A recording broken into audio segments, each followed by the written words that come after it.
Hi అండి, hello నమస్తే, welcome to Shivasatya's kitchen. ఈరోజు ఆరెంజ్ పాప్సికల్స్ చూపించబోతున్నానండి.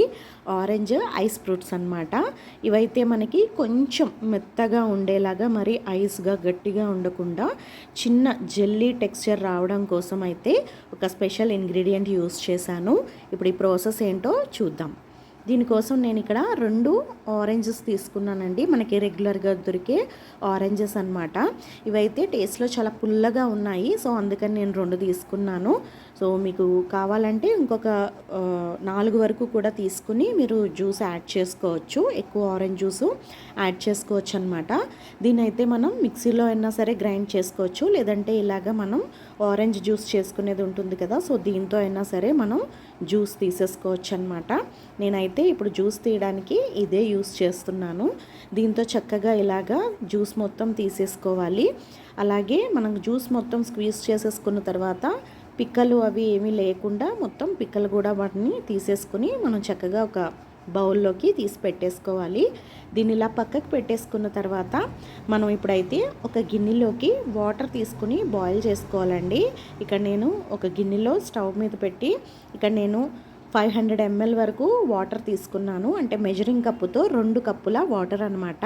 అలాగే ఒక అరకప్పు షుగర్ కూడా యాడ్ చేసి మనం స్టవ్ మీద పెట్టి మరిగించుకోవాలి. అలాగే ఒక బౌల్లోకి ఒక పావు కప్పు నీళ్ళల్లో 1.5 టీ స్పూన్ కార్న్ ఫ్లోర్ వేసి చక్కగా కలిపేసుకుని వాటర్ మరుగుతున్నప్పుడు దీనికి యాడ్ చేసేసుకోవాలి.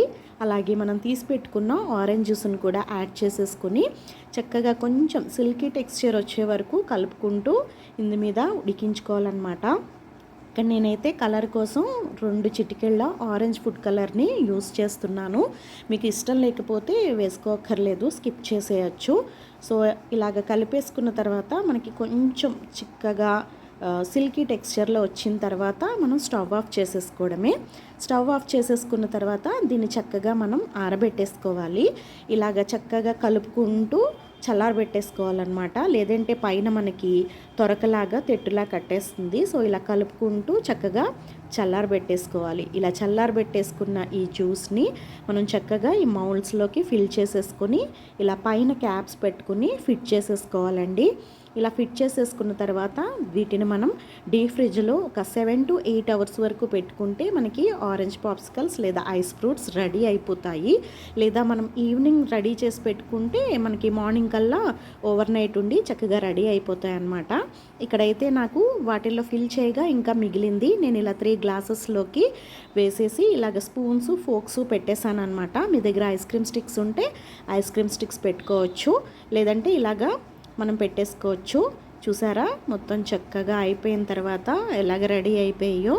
చక్కగా గ్లాసెస్లోవి కూడా రెడీ అయిపోయి మనకి మౌల్స్లో కూడా చక్కగా రెడీ అయిపోయి చక్కగా వీటిని మనం ఒకసారి నెమ్మదిగా లైట్గా ఇలాగ తిప్పుకుంటూ రౌండ్గా తీసేసుకుంటే చక్కగా మనకి ఇలా వచ్చేస్తాయండి. ఈ సమ్మర్లో మనకి చల్లగా తినాలనిపిస్తుంది కదా, అలాంటప్పుడు ఇంట్లోనే చక్కగా ప్రిపేర్ చేసేసుకోవచ్చు. వీడియో నచ్చితే తప్పకుండా లైక్ చేసి షేర్ చేయండి.